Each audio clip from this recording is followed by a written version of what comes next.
जुन्या गडावर फक्त लिंबू पाणी पियालोय सकाळपासून आतापर्यंत काहीच नाही.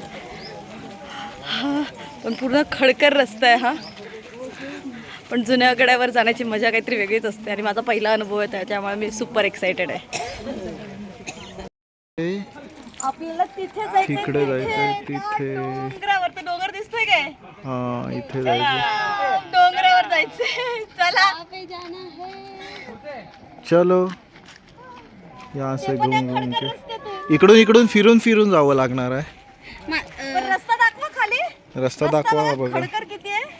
आणि मी बिना चप्पल. मी पण बिना चप्पल. अरे बापरे.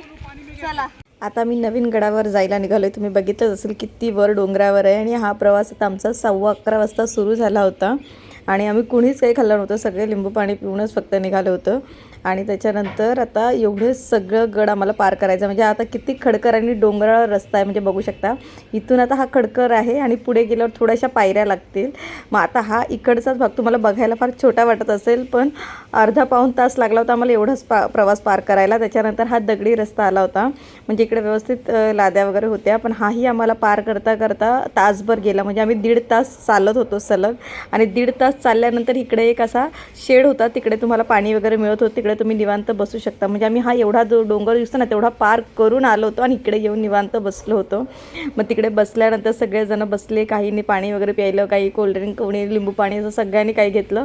आणि आम्ही सगळेजण इथं बसलो. पण माझी मावशी, माझा मामा आणि तो साहिल हे तिघंजण खूप पुढे होते. माझी मामी आम्हीच फक्त मागे होतो. पण हे तिघंजण आधीच गेले. आणि बघू शकता हा रस्ता पण किती मोठा आणि किती मोठ्या मोठ्या पायऱ्या होत्या अशा. आणि हा प्रवास आम्ही पूर्ण दोन तास केल्यानंतर आम्ही हा दगडी रस्त्यावर आलो. म्हणजे दगडी रस्ता संपला आणि मग आम्ही आलो होता हा डोंगराळ भागावर. तुम्ही मागे बघू शकता त्या स्टेप होत्या ना, त्या 2 तास आम्ही चालत आलो होतो सलग. आणि त्याच्यानंतर आम्ही हा डोंगराळ भागात आलो होतो. आणि इकडनं असा पूर्ण खडकर रस्ता होता. आणि सगळे लोक माझ्याकडे बघतच चालले होते कारण का मी एकदम शाल वगैरे घेतली होती आणि नवीनच लग्न झालं होतं. त्याच्यामुळे मग ते एकदम नवीन नवरीचा फील येत होता. त्यावेळेस सगळेच बघत होते. आणि मग माझी मम्मी, आम्ही हा डोंगराळ भागातून आम्ही हा प्रवास वाट काढत काढत चाललो होतो. आणि बघा माझी मम्मी नऊवारीवर किती छान दिसते, सुंदर दिसते ना. आम्ही माहिले की बघा किती छान दिसतं. आणि बाहेरचा हा प्रवास बघा. माझी बहीण बघा, प्रदीप बघा, मागे माझा भाऊ आहे, हे सगळेजण. आणि इकडे खतरनाक ऊन आहे, हालत खराब आहे. एकदम टॉपवर जायचं, पूर्ण गडावर जायचं उंच. एवढं ऊन आहे ना बापरे. आणि अजून गड भरपूर लांब आहे, खतरनाक ऊन आहे. अजून आम्हाला गड चढायचा आहे. अजून हा एवढा डोंगर आम्हाला चढायचा आहे. दिसतोय छोटा पण हा लय भला मोठा. मग हा पण आम्ही डोंगर आता चढत चढत मी पुढे आले, माझे आहो पुढे आले. आणि इथे मागे मम्मी आणि प्रदीप मागून येत आहेत, माझा भाऊ, हे तिघंजण मागून येत आहेत. प्रदीप पुढे आला फटाफट चालत. माझी बहीण, माझी मम्मी आणि भाऊ हे तिघंजण मागे राहिले. हळूहळू येत होते. इथे बघू शकता प्रदीपला. प्रदीप मस्त चाललाय आपला रमत गमत. एकटा डोंगराचा रस्ता पार करत करत आम्ही चाललो. खरंच खूप खडकर रस्ता होता आणि इतकं ऊन होतं ना, त्या उन्हामुळे सगळ्यांच्या पायाला चटके लागत होते. पण सगळ्यांनी शूज घातलेले, फक्त आम्ही दोघंच होतो की दोघांनी, म्हणजे माझ्या ह्यांनी आणि मी, आम्ही दोघांनीच फक्त शूज पायात नव्हते घातले. त्याच्यामुळे आमच्या दोघांचे पायशे अक्षरशः सोलले होते, इतकं चटके लागत होते. आणि बाकी सगळ्यांच्या पायात शूज होते. पण तरीसुद्धा इतकं सगळ्यांना ऊन लागत होतं ना, तरी निघालो होतो आम्ही सगळे प्रवास करत. आणि देवाचं नाव घेत घेत घेत आम्ही हा गड एकदम पार केला. आणि व्यवस्थित सगळे सुखरूपपणे गडावरती पोहोचायचा प्रयत्न करत होतो आणि व्यवस्थित पोहोचलो सुद्धा. तुम्ही बघू शकता अर्धा निम्मा रस्ता आम्ही पार केला होता. 2-2.5 तास, म्हणजे आम्ही 3 तास सलग चाललो. आणि बघू शकता हा इथून जो एवढा लांब असा दिसतो ना, व्हिडिओ तरी फार जवळ दिसत असेल, पण 3 तास सलग चालल्यानंतरचा हा प्रवास होता. आणि त्या डोंगराळ भागापर्यंत आम्ही तिथून इथपर्यंत, म्हणजे ते आम्ही उभा आहोत तिथपर्यंतचा आम्ही प्रवास पार केला होता. आणि खूप मोठा प्रवास आहे हा. 9 लाख पायऱ्या खरंच म्हणतात ना, त्या तशाच असतील. म्हणजे पायाच्या स्टेप्सनुसार 9 लाख होत असतील. आपण 9 लाख पायऱ्या म्हणजे चढण्याऐवजी ना, जे पायाच्या स्टेप्स असतात ना, आपण जे एक एक पावलं टाकतो, ते 9 लाख पावलं जर नक्कीच टाकत असू. आणि बघू शकता इतका लांबचा प्रवास. आणि ही नदी आहे जी आम्ही करामाईला आधी गेलो होतो ना, सुरुवातीचा व्हिडिओ पाहिला असेल तर ती करामाईची नदी आहे तिकडे. आणि मग नंतर इथून हा बघा ह्या एवढा डोंगराळ भाग, मग नंतर हा खडकर रस्ता, मग पायऱ्या, ह्या सगळ्यात चढत चढत आम्ही अर्धा निम्मा प्रवास प्रवास पार करत इथे येऊन आता थोडा वेळ निवांत वाऱ्याला बसलो आहे. बाकीचे वर आहेत. आता आम्ही चाललो आहे पुन्हा वर. अजून भरपूर गड आम्हाला चढायचा आहे आणि बाहेरचा परिसर बघू शकता. ऊन इतकं कडकडत होतं पण वारा पण होता, पण तो जरा गरम वाफ लागत होत्या, त्याच्यामुळे खूपच प्रवास आमचा हा जरा उन्हातला होता, त्याच्यामुळे खूप प्रचंड थकावटचा होता. पण तरीसुद्धा सगळेच निघाले होते कारण का सगळ्यांना गड चढायचंच होतं आणि सगळ्यांना वर जायचंच होतं गडावरती, त्याच्यामुळे आम्ही निघालो होतो. आणि इथे बघू शकता सगळ्या बायका माझ्याकडे बघत होत्या आणि मला विचारत होत्या तू नवीन नवरी आहेस का असं. तर सगळे मला या मॅडमने पण मला विचारलं होतं, त्याच्यामुळे मला काय आता बोलू मला काही कळेनासंच झालं होतं. तरीसुद्धा आम्ही निघालो आणि बघू शकता हा अर्धा एवढा प्रवास पण आम्ही पार झाला होता. म्हणजे तिथून इथपर्यंत बघा, इथून एवढा प्रवास आमचा पुन्हा अर्धा पार झाला. व्हिडिओ फार थोडे ठिकाणी शूट केले कारण का शूट करायला जमत नव्हतं, कारण का इतकं ऊन होतं आणि हा खडकर रस्ता होता ना की असं वाटत होतं की पडू वगैरे काय होईल, म्हणून जिथे जमलं तिथेच शूट केलं. इथे हे लोक येऊन असे निवांत सगळे आता बसलेत, थकले होते भरपूर सगळे गड चढून म्हणून माझी मम्मी, भाऊ आणि मी आणि माझी बहीण आम्ही असे सगळे चौघं जरा निवांत बसलो होतो जरा शांत. आणि त्याच्यानंतर 5 मिनटं पुन्हा ब्रेक घेऊन बसून नंतर आता म्हटलं चला पुन्हा आपल्याला चालायचं आहे, भरपूर लांब चालायचं आहे. आणि माझी मावशी, माझा मामा आणि तो साहिल हे तिघंजण इतकं स्पीडनी चालवत होते की आमच्या आधीही जाऊन गडावरती पोचत होते आणि निवांत जाऊन तिथे बसवते. पण मी, माझी मम्मी, माझी मामी, आम्ही हे सगळेजण मागे होतो. आम्ही आरामात रमत गमत चालत होतो जरासं ना, म्हणून आम्ही चाललो आणि परत आलो वरती बसलो. आता सगळेजण भेटलो एकत्र. माझी मावशी बघा, इथे माझी मावशी आधीच येऊन बसली होती. हे सगळे आम्ही एकत्र भेटलो. मग सगळ्यांनी मस्त थोडंसं पाणी वगैरे प्यायलं, कोणी कोल्ड्रिंक वगैरे प्यायली आणि पुन्हा जायला निघालो. मग नंतर आम्ही वर गडावरती ऑलमोस्ट पोचलो होतो. मग इथे बानाईचं मंदिर आहे, तिकडे पूजा करायची असते. बानाईच्या देवळात आल्यानंतर म्हणजे गडावर जाण्याआधी बानाईच्याच तिथे देवळात दर्शन घ्यायचं आणि तिकडे पूजा करायची असते. मग आम्हाला ते तिकडे होते पुजारी काका, त्यांनी मग आमची पूजा करून घेतली व्यवस्थितपणे. आम्ही जे घरून देव घेऊन गेलो होतो त्या देवांची पण त्यांनी पूजा केली आणि नंतर आमच्याकडनंही पूजा करून घेतली. पूजा पूर्ण झाल्यानंतर पुढे गेलो. तिकडे मग एक असे डोंगर ठेवला होता, म्हणजे दगडांचा असा डोंगर करून ठेवला होता. तिकडे आपले म्हणजे ज्यांचं लग्न नाही झालेलं आहे त्यांनी इथे असा दगड म्हणजे असे 5 दगडांचा डोंगर रचायचा असतो. तो व्यवस्थित रचला तर तुमचा नवस पूर्ण होतो असं तिकडे मान्यता आहे. त्याच्यामुळे माझी बहीण आणि भाऊ दोघं मिळून आपल्याशी दगड रचत होते. म्हणजे एक पिरॅमिड टाईप बनवायचं असतं 5 दगडांचा. ते पडलं नाही पाहिजे, व्यवस्थित स्टडी राहिलं पाहिजे तरच तुमचा नवस पूर्ण होतं असं मान्यता आहे. त्याच्यामुळे ते दोघं पूर्ण प्रयत्न करत होते. पण माझ्या बहिणीचं एकाच ग्रिपमध्ये मस्त बसलं होतं. माझ्या भावाचं थोडंसं दगडात 19-20 होत होतं, त्याच्यामुळे त्याने पुन्हा एकदा ट्राय केला आणि त्यातून बसलं. बघा माझ्या बहिणीचं किती छान असं सुंदर पिरॅमिड बनलेलं आहे आणि असं छान असं सुंदर तिचे सगळे दगड रचून झाले ते छान व्यवस्थित. मग नंतर माझ्या भावाने पुन्हा सेकंड टाईम अटेम्प्ट केला आणि त्याचं व्यवस्थितपणे त्याचंही बसलं. मग त्यालाही मम्मी बोलवती नाही तू करू शकतोस, कर खूप मोटिवेट केल्यानंतर त्याचं पण दगडं बसवण्यात. इथे खूप जणांनी अशी दगडं रचली होती, बघू शकता आपली 5-5 दगडं रचून व्यवस्थित छोटे छोटे पिरॅमिड्स करून सगळ्यांनी ठेवले होते. प्रत्येकाचे नवस असतील मे बी आणि इकडचा नवस पूर्ण होतसुद्धा असेल असं, म्हणूनच तर एवढे तिकडे मान्यता आहे. तर आता इथे एवढ्या सगळ्यांचे दगडं रचलेले होते. आणि नंतर माझ्या बहिणीचा तर इतका सुंदर बसला होता, स्टडीच होता, खूप वेळ आम्ही होतो तितक्या. नंतर इथे माझ्या भावाचा सुद्धा हा दगड असा पिरॅमिड बनवून रचून झाला होता. दोघांचे छान स्टडी होते आणि मस्तपैकी त्यांचे रचून झाल्यानंतर आम्ही म्हटलं आता चला तुमच्या दोघांची इच्छा पूर्ण होईल.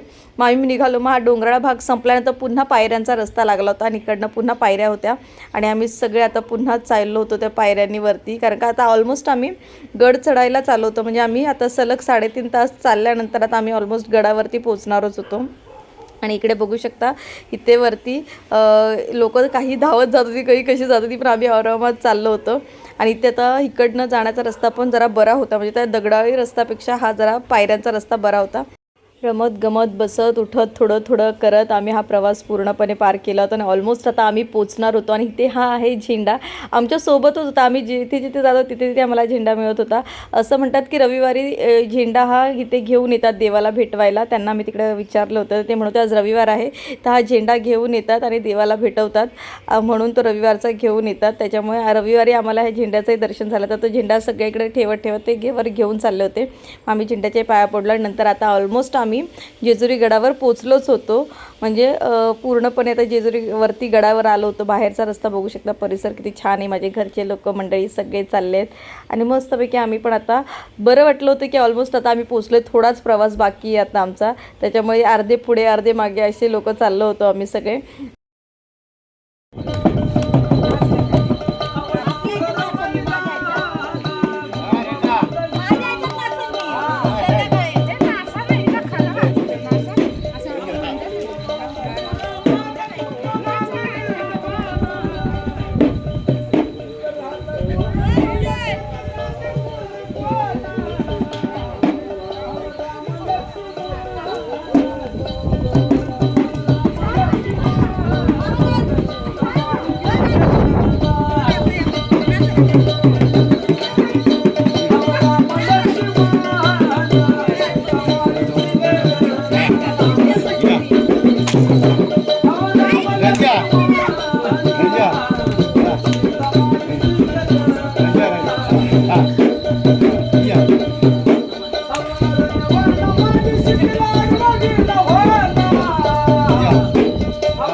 अरे नको नको अरे नको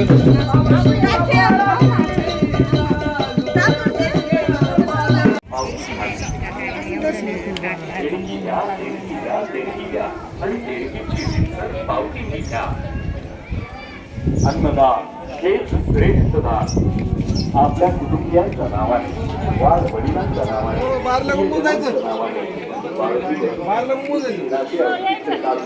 अन्नदान करा.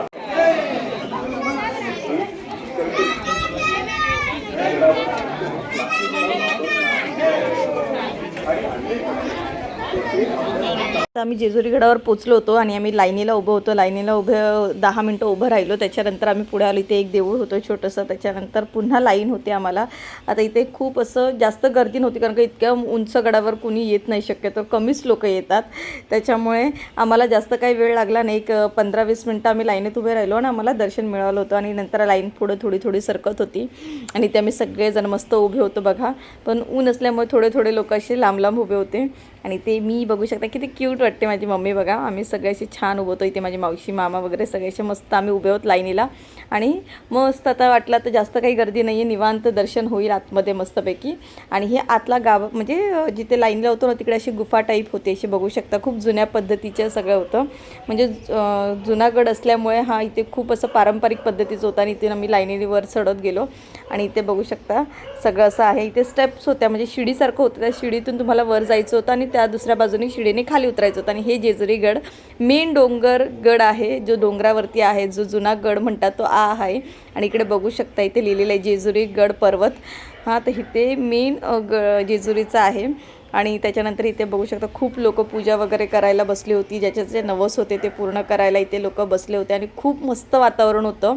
जेवढं आम्ही चालून आलो होतो ना ती थकावट आमची 5 मिनटात उतरून गेली होती. म्हणजे वाटलंच नाही की आम्ही एवढं 3.5 तास सलग चालत वर आलेलो आहोत म्हणून काहीच वाटलं नाही आम्हाला असं. आणि इतकं छान आम्ही असं होतं ना की मन असं भारावून जात होतं सगळं दृश्य बघून. आणि ते आम्ही सगळ्याच्या लाईनीला होतं आणि सुपर एक्सायटेड होतं की आता आमचा नंबर येणार आहे आणि आम्हाला आता दर्शन होणार आहे. इथे बघू शकता आम्ही 3-4 जण उभं होतो आणि बाजूला आमची फॅमिली होती. आणि इथे सगळेजण आपले नवस फेडून आल्यानंतर सगळे असे पूजा करत होते. खूप मस्त वातावरण होतं. फक्त एवढंच होतं की आतमध्ये जाऊन तुम्हाला गाभाऱ्यात दर्शन घेताना मोबाईल अलाउड नव्हते. त्याच्यामुळे मला आतलं काही शूट करता आलं नाही. पण इथे आमची फॅमिली बघा लाईनीला ती पण उभी आहे. आणि इथे बाहेर पण लोक खूप सारे. सगळीकडे बघू शकता ना फक्त पिवळंच आहे. म्हणजे सगळीकडे भंडाराचाच उधळ आहे आणि खूप छान वाटत होतं. आणि ते आम्ही आता ऑलमोस्ट गाभाऱ्याच्या बाहेरच उभं आहोत आणि आता 5 मिनटात आमचं दर्शन होणार होतं. आणि इथे बाहेरचा आवार तुम्हाला दाखवते बघा. हे गाभाऱ्याच्या बाहेरचं आहे. इथे एकदम बाहेर सगळीकडे पिवळं आणि खूप सुंदर वातावरण. आणि बाहेर लिहिलं होतं मोबाईल अलाउड नाही आहे म्हणजे आतमध्ये शूट करणं. त्याच्यामुळे मी काही शूट करू नाही शकले आतमध्ये. पण दर्शन मात्र माझं मस्त झालं आणि निवांत दर्शन झालं आणि खूप छान वाटलं दर्शन झाल्यानंतर. त्याच्यामुळे आम्ही आता फक्त तुम्हाला इथपर्यंत दाखवलं. आतलं मी शूट नाही करू शकले. त्याच्यामुळे आतलं दर्शन तुम्हाला काही मिळणार नाही. पण तुम्ही नक्की जेजुरी गडावर एकदा तरी जा, वर गड चढा आणि बघा. तो अनुभव काहीतरी वेगळाच आहे. त्याच्यानंतर आम्ही दर्शन घेऊन बाहेर आलो. हा बाहेरचा रस्ता आहे. बाहेर आलो बघू शकता बाहेर. आणि इतकं मस्त वाटत होतं. दर्शन घेऊन झाल्यानंतर आम्ही आलो आणि आता सगळेजण बघा माझी बहीण पण आलेली आहे. आम्ही एक जण उतरत होतो बाहेर. बाकीचे लोक आधी आलो होतो, आम्ही नंतर उतरलो होतो. 50% आम्ही उतरून आलो आणि खतरनाक आहे. म्हणजे लिटरली थांबलो ना की पायाशा थर कापायला लागतात असं होतंय. आणि उतरण्याचा जो रस्ता आहे ना त्याचे दगड आहेत ना स्लिपरी आहेत. म्हणजे ग्रिप नाही दिली ना तर स्लिप होऊन तुम्ही डायरेक्ट गडगडत खाली जाऊ शकता असं आहे. त्याच्यामुळे तुम्हाला एक तर सपोर्ट पाहिजे आणि पायात ग्रिप करून तुम्ही सरू शकता. म्हणजे ते स्लिपरी नाहीत तुम्ही होणार. खतरनाक आहेत. आणि जरा 2 मिनटं थांबलं की माझ्या तर पायाशा थर कापतायत असं झालं आहे. पुण्यातून आलं ना जास्त. सकाळी आलं तर काय नाही एवढं. सकाळी आलो तर नाही पण गड एवढा 9 लाख पायऱ्या आहेत. 9 लाख पायऱ्या चढायच्या, 9 लाख पायऱ्या उतरायच्या. पण मस्त एक्सपिरियन्स होता आणि छान दर्शन झालं. ते तुम्हाला भारी वाटतंय. हा फर्स्ट टाइम जेजुरी गडावर आलो इकडच्या मी पण. जुन्या. आणि सगळे त्याच्या आधी लोक दोनदा आलेलो नवीन गडावर. पण सगळे लोक ना माझ्याकडे बघत होते आणि सगळे म्हणजे कौतुकानेच बघत होते की नवरी आहे, नवरी आहे, नवीन नवरी आहे, नवीन नवरी आहे. आणि तिकडे भरपूर होत्या पण तरी सुद्धा बघत होते लोक माझ्याकडे. मी एम्बॅरेस झाले होते एक टायमानंतर. आम्ही सलग 3.5 तास चढलो, 3.5 तास उतरल्यानंतर सगळ्यांना भूक लागली. मग जेवायला आलो, जेवलो आणि नंतर जाऊन थोडासा आराम केला.